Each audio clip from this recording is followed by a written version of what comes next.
G'day folks, welcome to a nice cold and wet Thursday afternoon update. I know I haven't done one in a little while, I've been meaning to, but hey, work and other stuff just gets in the way as usual. I don't want to do too many update videos, I don't want to flood the channel with them again. But yeah, lots been happening in the last couple of weeks. Did stock take at work and all that sort of thing, so still catching up with that. I'm pretty buggered, but it's all good.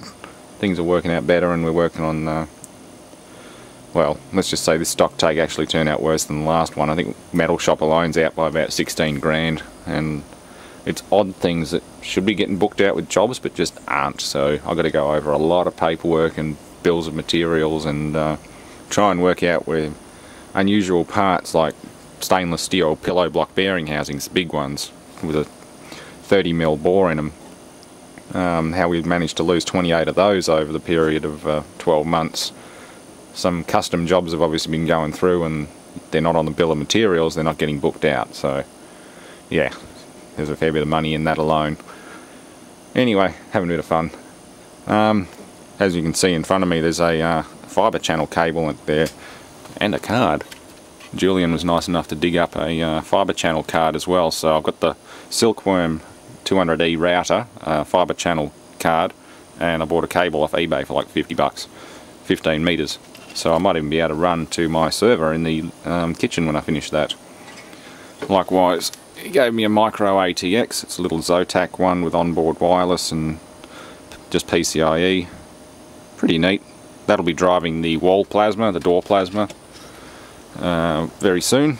I've got like 3 computers to build now. I'm working through a few things. Alex993cc1 donated this. Big thanks to him. It's a Core i5 board. It's got a Core i5 2500 in it. There's some small miscellaneous RAM there, but you'll see in a minute I've got some better stuff now. It's a GA-Z68MA-D2H-B3. It's got mostly onboard everything. It's got onboard HDMI and all. That's going to be in wall PC number 2, which will be built out of a disused 2U rack server case, and will also accommodate the VS430 power supply and the contents of the old wall PC as well. So it'll be a dual PC case, just not sharing anything as such. I'll just have a little patch cable going to networking or something like that, but that's about it. Well, actually no, it'll all go back to a router, so there won't be anything patched between the two of them apart from maybe power. I'll work out a common power bus and run them off one outlet instead of 2. So that's all good. The board came with pretty much everything. There's an older Radon card in there as well, which I could play with. I'm going to need that. That is a AX5770 1GB. I've never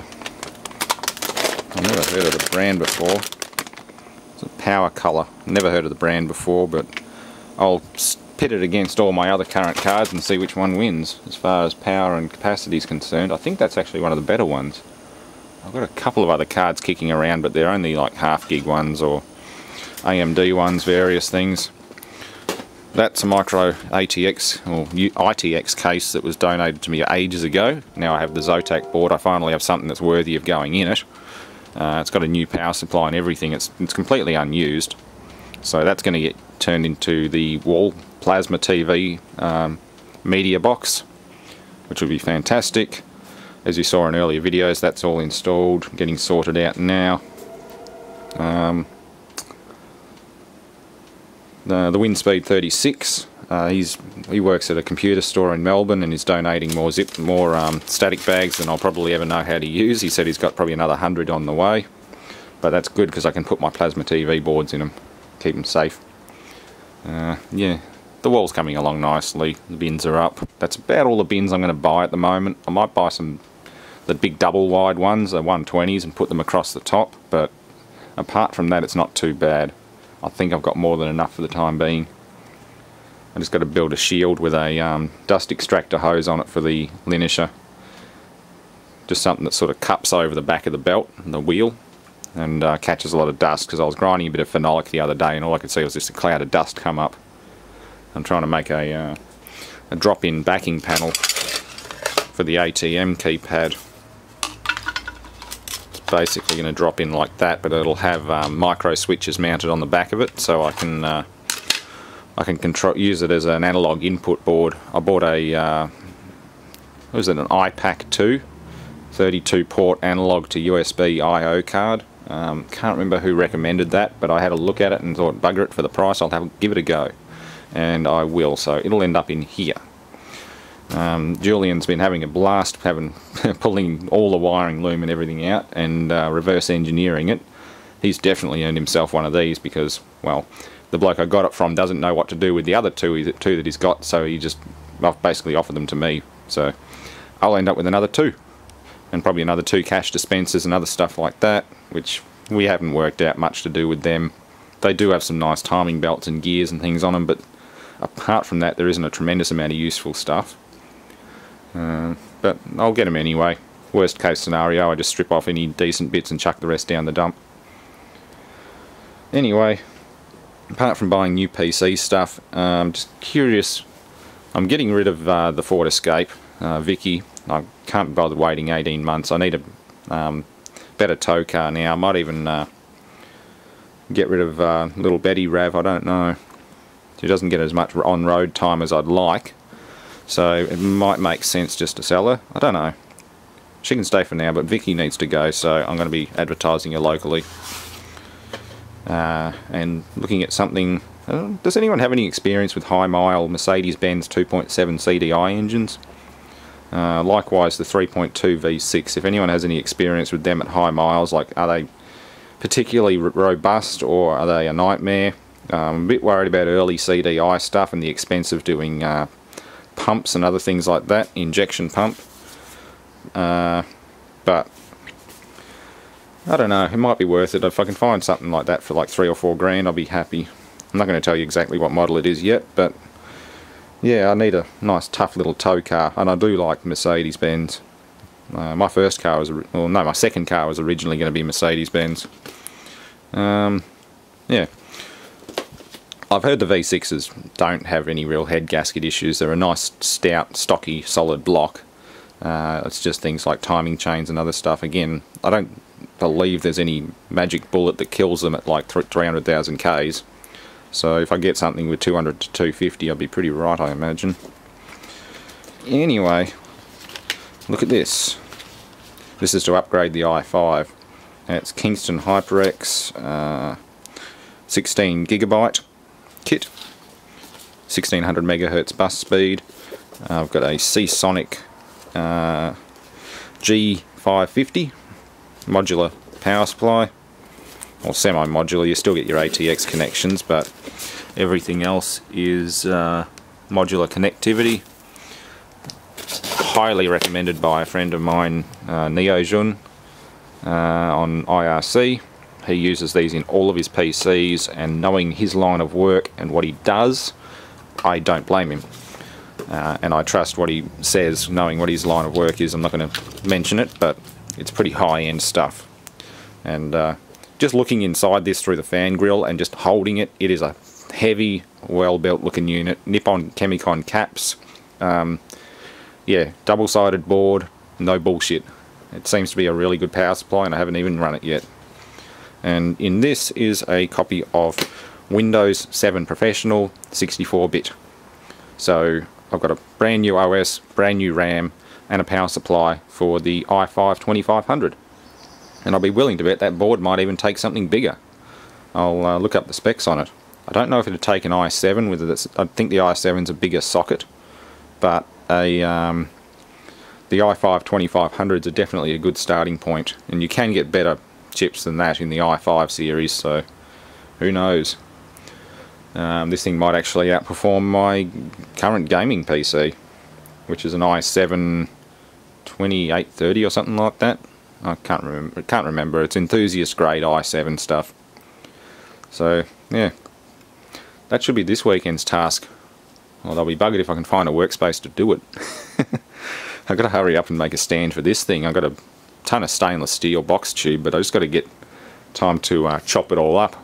Drag the chop saw outside and do it when it's either not too late at night or not raining. So yeah, I might even ask at work, because we've had stocks of 25 by 50 by 1.6 mil wall thickness box tubing sitting around for quite some time. Like, it hasn't moved since last stock take, so I'm sure they'd be happy to unload it fairly cheap, because there's a couple of 6 metre lengths of it in 316 stainless. So that would do just fine anyway. It doesn't have to be 3 mil wall thickness, that's kind of overkill. But 1.6 fully TIG welded every join, that's a pretty sturdy frame. It's probably more sturdy than most desks and tables. And it would need to be, these are reasonably heavy. But yeah, who knows, maybe 3 mil is just the bare minimum for them. I'm going to make mine out of 3 mil. If that turns out to be way overkill, I might make one for Julian out of 1.6. And don't get me wrong, 1.6 is strong, especially if you add a couple of extra braces. But it just needs outrigger legs, so when you open the cabinet it doesn't tip forward. And it needs casters, which I've got a million of. So yeah, it'll be all stainless steel base with stainless steel casters. And the top will just be as is, or heavily modified, but as it sits at the moment. Yeah, I think that's about it. Like I said before, I've got ATM bits coming out of the wazoo at the moment, and probably a lot more coming. So I'm going to just be very decisive and move it fairly quickly. So I'll have one, Julian will have one, and there'll be one more. So yeah, and I'll work out what to do with the cash dispensers. Hopefully there's another cassette so I can set one of these up complete in the living room with this. Even a couple of $20 cassettes would be nice, because I've got 3 $50 ones. I want a couple of 20s. Anyway, that's all good. I'm yet to finish my light panel. It works very well, but it's not finished. I haven't remounted the board or put a permanent power lead on it. It's still got the IEC socket in the back of it, which means you can't lay it flat on the floor. So yeah, good fun. Hope everyone's enjoying themselves, and everyone around near me is not freezing their ass off, because I know I am. I had my heat pump disconnected a while ago so that I could reroute and do some work around the cables. Just like a lot of this stuff, most of that's not even used anymore, but the problem is I'm running off extension cords until I can get my Sparky mate to hook everything back up again.